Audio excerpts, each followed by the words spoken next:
आप लोग रखिएगा, सोचिएगा कि हम भी इसी तरह से भाषण दें। मैं ओम प्रकाश वादी भाई से चाहूँगा कि अपना बात रखें, साथ रहिएगा। आज़ाद हिंद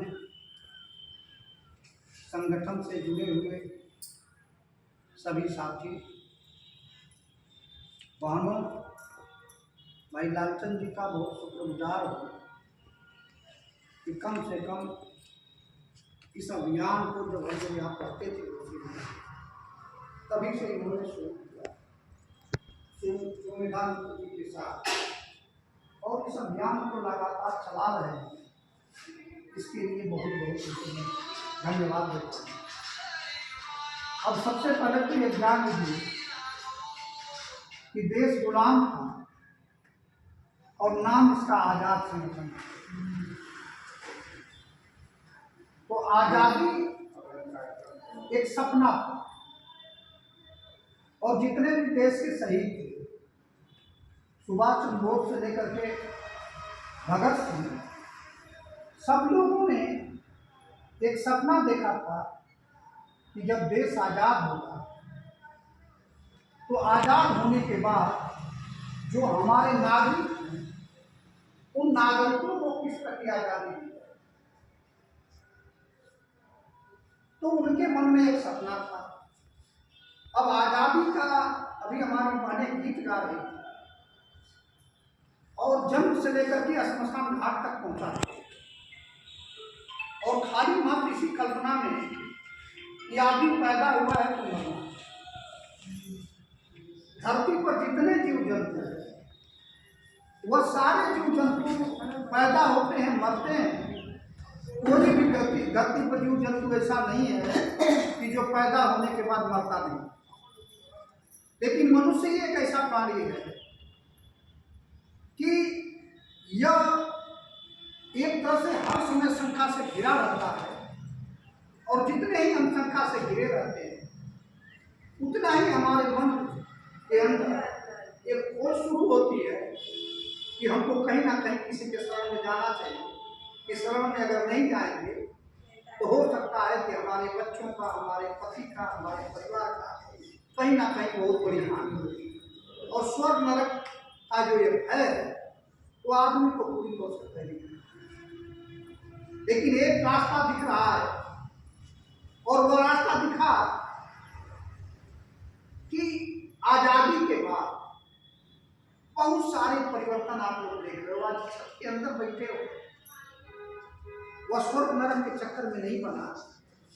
यह मनुष्य द्वारा कठिन परिश्रम करके लोगों के सहयोग से आज ये इमारत खड़ी हुई है। सब मानोगे, हम कपड़े पहने हैं, सब सारे मानोगे। यह कपड़े किसी घुमाने नहीं के जाए। हम जिस बस से या गाड़ी से चलते हैं वो सब मानव निर्मित है। स्कूल बना है वो मानव निर्मित है। जिस चिट्ठी की आप गीत गा रही हो वो आदमी ने बनाया। जो कफन डाला जाता है वो आदमी ने कफन उसको सिला। और जो हम खाना आज खा रहे हैं कि एक समय था कि लगभग अधिकांश लोग दोनों टाइम उनको खाना नहीं मिलता था। यह मनुष्य ने मेहनत किया, और मेहनत करने के बाद आज सुलभ हुआ है कि हर आदमी के घर में कम से कम दोनों टाइम जो है भोजन मिल रहा। और परिवर्तन इतना हुआ कि कभी हम सपना नहीं देखते थे कि मुझे रहने के लिए एक अच्छा घर होगा, मेरे घर में बिजली होगी, मेरे बच्चे पढ़े लिखेंगे और उनके पास भी तमाम सारे भौतिक साधन होंगे। यह कभी सपना नहीं था। लेकिन मनुष्य ने जब धीरे धीरे मेहनत किया तो आज देख लीजिए कि आज लगता है कि जैसे यहाँ हम लोग बैठे, यहाँ सभी लोग एक साथ दिखाई दे रहे हैं। इसमें कोई भेद नहीं दिख रहा है। यहाँ सभी दिखाई दे रहा है कि यह मनुष्य बैठे हैं। इसमें कोई जाति नहीं बैठी है, इसमें कोई धर्म नहीं बैठा है, इसमें कोई ऊंच नीच नहीं बैठा है। इसमें लग रहा है कि सभी लोग बराबर बैठे हैं।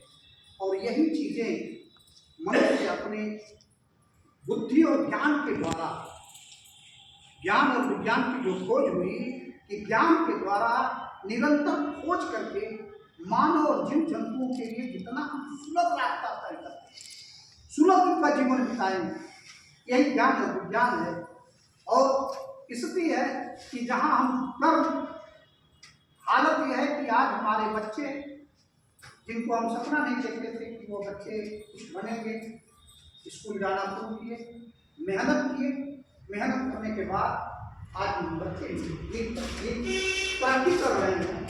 और आने वाले समय में हम लोग अगर बच्चों को समय दान देने का मतलब है कि हम आने वाली पीढ़ी को एक निष्कंटक रास्ता बनाना कि वह उस रास्ते पे चल करके कम से कम अपना कल्याण करें, परिवार का कल्याण करें, समाज और राष्ट्र को देखें।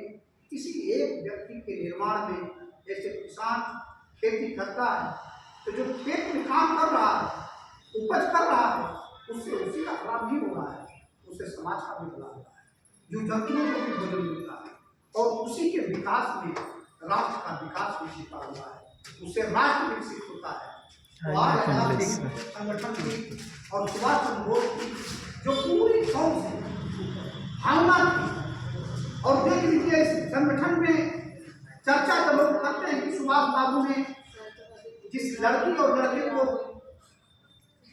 नदी में डूबते हुए बचाया, जो बाढ़ आई थी बाढ़ में डूबते हुए बचाया, वह दोनों बच्चे आगे चल करके वह महिला संगठन की में शामिल हुई। और जब संगठन में शामिल हुई तो उसकी शादी ऐसे व्यक्ति से होती है जो सुभाष बाबू का घोर विरोधी था, देश का विरोधी था, और संयोग से वही महिला ड्यूटी में थी। और जो दुश्मन थे उसको लगाए कि तुम जाओगे तो वो तुमको न तो चेक करेगी न तुमको रोकेगी, और जैसे तुम थोड़ा सा भी तुमको अगर थोड़ा समय मिल जाएगा उसी समय सुभाष बाबू की हत्या कर दोगे।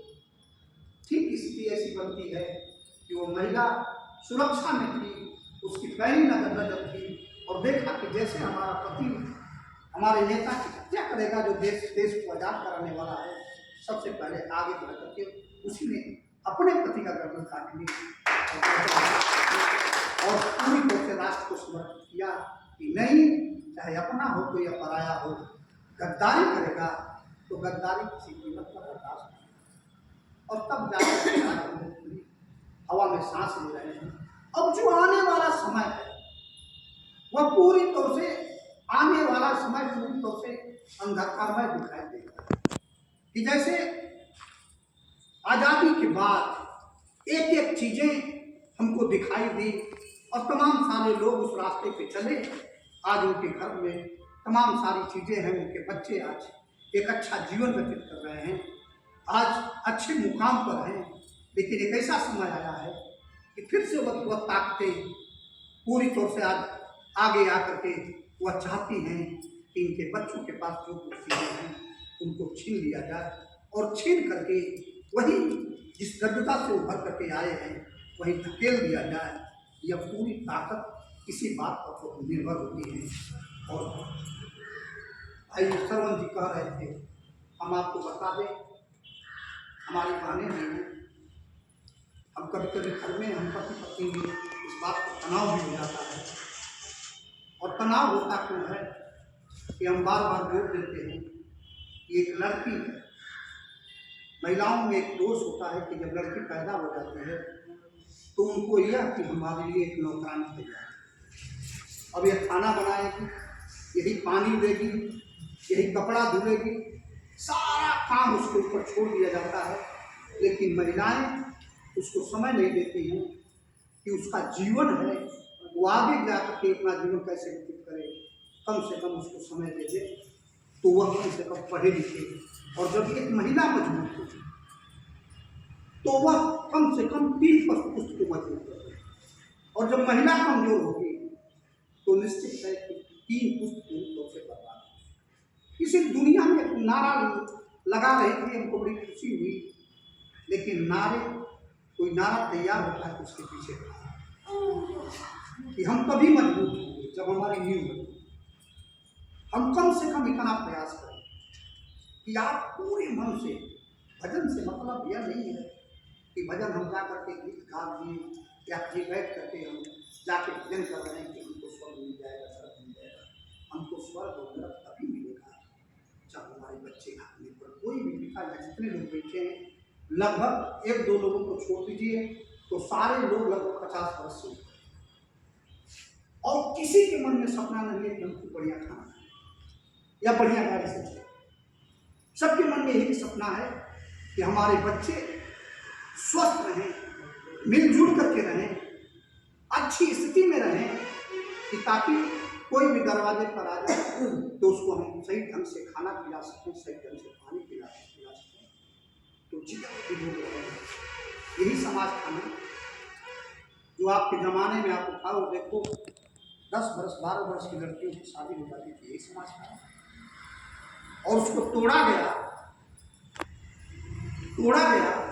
और तोड़ने के बाद आज पूरी तौर से उठा करके देख लो हमको तमाम लड़कियों को जो हम लोगों के साथ पड़ी थी, हम ये देखे थे कि बालपन में उनकी शादी हो गई। जब तक उनकी उम्र सोचने समझने की है तब तक 4-5 वर्ष पैदा हुए और हालत पैदा हुई कि जब उनको खिलाने की स्थिति आई तब तक टीबी और तमाम सारे लोगों का शिकार हो गए और मृत्यु के शिकार। लेकिन फिर यही समाज तमाम लोगों ने सोचा नहीं, बच्चों को पहले पूरी तौर से शिक्षक को होने दीजिए। तो लोगों ने कहा 18 वर्ष से पहले शादी नहीं करें, और लड़कियां भी स्वयं मना कर देती हैं कि 18 वर्ष से पहले शादी नहीं करें। और उसका नतीजा यह हुआ कि आज बदलाव आप लोगों के आंखों के सामने है कि आज जो बच्चे पैदा हो रहे हैं वो बच्चे स्वस्थ पैदा हो रहे हैं। और तमाम घरों में जब लड़कियां स्वस्थ होंगी तो बच्चे स्वस्थ होंगे, और बच्चे स्वस्थ होंगे तो पूरी तरह से समाज व्यवस्था का कल्याण करेंगे। वो तेजी से दौड़ेंगे। इस दौड़ के जमाने में हम सभी लोगों का पहला फर्ज बनता है कि हम अपने बच्चों को, अपने बच्चों को उचित समय देंगे और उनको पढ़ने लिखने के प्रति प्रेरणा पैदा करें। और प्रेरणा अगर नहीं पैदा करेंगे, मन में हर समय लोगों को के अंदर भय दे देंगे कि लड़की है। हम तमाम लोगों किसी गोष्ठी में कहते थे कि भाई एक काम करो, अपनी लड़की को बाहर भेज के पढ़ाओ। हमसे तमाम लोग जो बात कर रहे थे लड़की को अकेले कैसे। आज मैं देख रहा हूँ कि जिन लोगों ने अपनी लड़कियों को अकेले भेजा, आज तमाम लोगों को देख रहा हूँ कि लड़कियों को उनको नहीं पूछ रहे हैं, और वही लड़कियां अपने माता पिता को अपने साथ रख के अपने सास ससुर की भी सेवा कर रही है, अपने माँ बाप को खिला पिला रही है, उनकी भी दवा और सारी व्यवस्था कर रही हैं। लड़कियां तमाम लड़कियों को हमने देखा है कि वो अपने माँ बाप को, लेकिन तब वो रख पाएगी जब लड़की स्वयं अपने ऊपर रहेगी।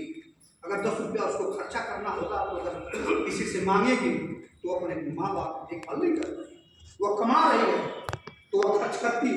अगर पिता बीमार पड़ गया तो वह लड़की हॉस्पिटल में जाती है तो हॉस्पिटल का खर्चा बहन करती है।